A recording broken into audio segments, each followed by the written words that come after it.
ही तयारी माझी होळीसाठी चालू आहे. प्रत्येक वर्षी तर मी काय करत नाही, कारण मला होळीच्या दिवशीच हे आठवतं. त्यावेळेस म्हणलं आता 4 दिवस आधी आठवले तर करून टाका.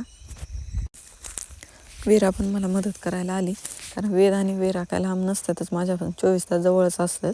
ती शाळेत जाईल तेवढीच माझ्यापासून लांब असते, तर जिकडे जाईल तिकडे ही दोघं सोबतच असते. आमच्या इथं याला गौऱ्या म्हणतात, ज्या गाईच्या शेणापासून बनवल्या जातात. पहिली लोक रोज गौऱ्या करायची, पण आता फक्त होळीलाच बनवल्या जातात. भाकरी बनवतात तशा गौऱ्या बनवायला घेतल्या.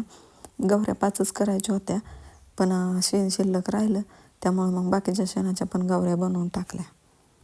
वीरा म्हणली मला पण करायच्या, तर वेदची तब्येत खराब असल्यामुळं स्वयंपाकाची तयारी लवकरच केली होती.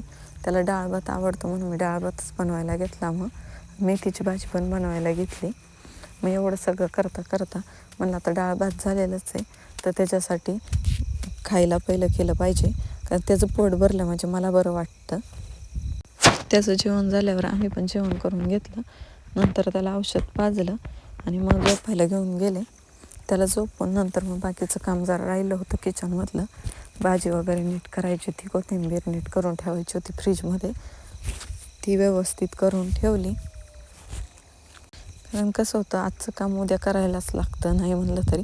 त्यामुळे उद्याचं काम आज आणि आजचं काम आत्ता केलेलं कधी पण चांगलं, कारण ते कधी ना कधी आपल्याला करायचंच आहे.